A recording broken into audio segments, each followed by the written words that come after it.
This is Chapter by Chapter Classics, the short-form classic literature podcast, where each episode walks you through a few chapters of a great book. We're continuing our dual edition read of Frankenstein, using both the 1818 and 1831 texts as our guides. Previously in Frankenstein, the creature educated himself by secretly watching the cottage family, only to be violently rejected when he reached out, and that heartbreak hardened into a vow to punish Victor for creating and abandoning him.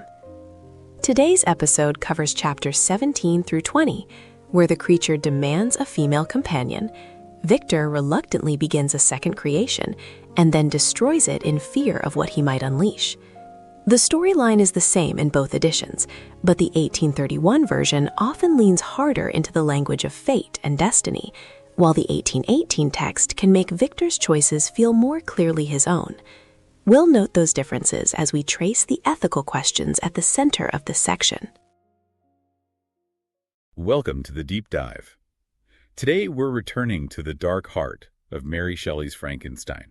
We're zeroing in on 4 crucial chapters, that's 17 through 20. Right. This is really the section where Victor Frankenstein faces this huge demand from the creature, tries to do it, and then we see the catastrophic failure of that attempt. And that's our mission for this deep dive, really. To trace that exact point of failure, we're looking at the negotiation for a partner, the dread of that second creation. And the immediate bloody fallout. Exactly. And we're also going to be comparing the 1818 and 1831 editions to ask a key question. Is Victor a victim of fate, or is he just destroyed by his own terrible choices? Okay, so let's start there. Chapter 17. We're on the glacier of Montanvert. The creature has found Victor, and he's not just begging. No, not at all. He's making a case, a sort of constitutional argument, as you said. He wants a female companion. He says he's owed justice from his natural lord and king. It's his strongest moment, rhetorically. He knows Victor is his only shot, and he really leans into the tragedy of his situation. He says, I was once a fallen angel. I was benevolent. But misery made me a fiend. Exactly. So he offers a contract. It's a deal. Give me a companion, and we will both vanish. We'll go to the most savage of places and leave humanity alone forever. And the core of that promise is that if he just gets some sympathy from a partner, all his evil will just disappear. Right. But Victor he's paralyzed. He's looking at this creature who is, in his own words, more powerful than myself. He knows he can't physically stop him. So what does he do? Well, his internal calculation is fascinating. He struggles with it, but he concludes he has to comply. He frames it as justice due both to him and my fellow creatures. Yes. Which sounds noble, but it's really a pragmatic decision rooted in absolute terror. He's just trying to protect everyone else. And this decision has an immediate cost for him personally. He's supposed to be getting married to Elizabeth. And now the very idea fills him with horror and dismay. He can't even think about his own happiness while this monstrous task is hanging over him. So he pushes the wedding back. That delay is the first big sacrifice. And it really sets the course for the rest of his life. It does. And we see his emotional state just collapse over the next 2 chapters, 18 and 19, when he goes to England with Henry Clerval. Oh, this contrast is it's one of the saddest parts of the book. It really is. Because Clerval is this perfect romantic figure.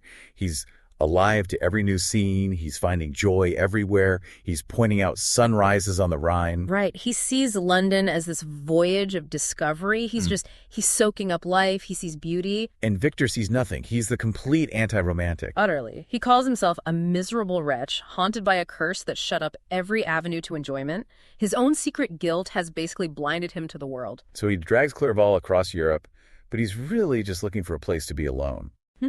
He finally leaves him, which is just such a fateful decision, and finds this remote, desolate island in Scotland to do his hated work.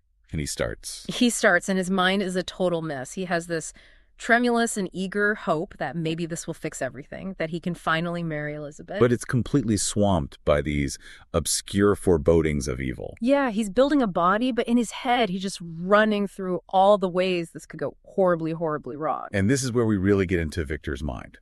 Chapter 20, he's working late, the moon is out, and he just stops. He stares at this half-finished female creature. And in that pause, he starts to spiral. He comes up with 5 specific apocalyptic scenarios that convince him he has to break his promise. And they're really well-reasoned fears, not just panic. They are. The first one is, what if she's worse? What if she's 10,000 times more malignant than him? What if she actually enjoys murder? And then her free will, her autonomy. The male creature made a promise. But she didn't. She's a thinking and reasoning animal. She might just refuse the deal. There's also the psychological part, the potential for them to just hate each other. Oh, yeah. This is so psychologically complex. He thinks, what if the male creature sees his own deformity in her and hates it even more? Or what if she's disgusted by him and prefers the superior beauty of man? It's all just projections of his own self-loathing, really. But the fifth reason, that's the one. That's the real clincher. That's the one that seals her fate. Because he realizes even if they leave, even if they love each other, they could reproduce. A new race of creatures. And that's when Victor's fear shifts from, his family to the entire planet. He suddenly sees himself as responsible for the potential end of the human race. And faced with that, he makes a choice. An irreversible one. He violently tears the half-finished female creature to pieces, destroys her. And of course, the creature was watching. Of course. The door opens and there he is. Victor is just frozen, overcome by that feeling of helplessness so often felt in frightful dreams. And the creature's response is, it's pure fury. He speaks in this smothered voice and tells Victor he's destroyed his last chance for happiness. He says Victor is now responsible for all the evil he's about to do. And then he delivers that line, that iconic, chilling warning. I will be with you on your wedding night. A threat that Victor completely misunderstands. Completely and fatally. He's so wrapped up in his own guilt, his own trauma, he can only hear it as a threat against himself. He thinks the creature is coming to kill him on his wedding night. Exactly. A huge misreading that really sets up the whole final act of the novel. So what's the immediate result? Well, it's this frantic cleanup. He gathers up all the remains of the female creature, rows out to sea, and just dumps them. Then he gets caught in a storm, washes up on some unknown shore in Ireland. And is immediately arrested by the local magistrate, Mr. Kerwin. And the charge is murder. And the witnesses describe the body, right? A young man, handsome, found on the beach. And the cause of death is the key. Strangulation. There's the black mark of fingers on his neck. The same as his little brother, William.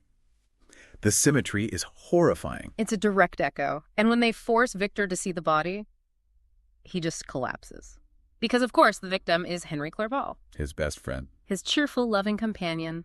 The creature struck where he knew it would hurt Victor the most as immediate payback for destroying his mate. This moment of consequence, it feels like a good place to zoom out and talk about those two editions you mentioned earlier. It is, yeah. Because how you read this moment depends a lot on whether you're reading the 1818 original or the revised 1831 version. Okay, so what's the difference? Well, the 1831 edition, which Shelley wrote much later in her life after a lot of personal tragedy, it adds a lot of language about fatalism. So destiny? Destiny, fatality, yeah. In that version, Victor's constantly talking about how a high destiny seemed to bear me on, or how destiny was too potent. It sort of frames him as a pawn of these bigger forces. It takes some of the personal blame off him. It does. It softens the judgment. But if you go back to the original 1818 text, a lot of that language just isn't there. So his actions feel more like his actions, his responsibility. Precisely. His initial arrogance, his decision to abandon the creature, his choice here to break his promise, they all carry so much more weight as personal ethical failures, not just bad luck. So for you listening, this comparison is a really neat window into how Shelley's own views on her story might have changed over time. Right. But either way you read it, the outcome is the same. Destroying the female creature was the point of no return. It guaranteed the cycle of revenge would just keep going. So these 4 chapters, they're really the engine of the whole tragedy. Yep. This was Victor's last chance to maybe fix things, to restore some good in the creature. And he failed. And that failure sealed the fate of everyone he loved. Which brings us back to that threat. I will be with you on your wedding night. Mm-hmm. And Victor hears that and prepares for his own death. He's getting ready for a final mortal showdown. Just think about it for a second. How different would the end of this book be? How many people might have lived if he had only understood what the creature really meant? If he had realized the target was never him, it was always going to be Elizabeth. That's the ultimate fatal error, isn't it? His own self-obsession, his inability to see past his own trauma, is what dooms the person he loves most. That's chapters 17 through 20 in both main editions of Frankenstein. a demand for companionship, a second creation that never comes to life, and a decision that triggers a new phase of revenge. Whether your copy stresses destiny, as many 1831 passages do, or highlights Victor's responsibility, as in 1818, this is a turning point for both creator and creature. In our next episode, we'll follow Victor through accusation, illness, and grief in chapters 21 and 22, as the fallout from his choices continues to spread. Thanks for listening to Chapter by Chapter Classics. If this episode helped you follow the story, follow the show in your podcast app so you don't miss the next chapter. And if you're enjoying this series, please take a moment to rate the podcast or leave a short review. It really helps other readers and students find the show.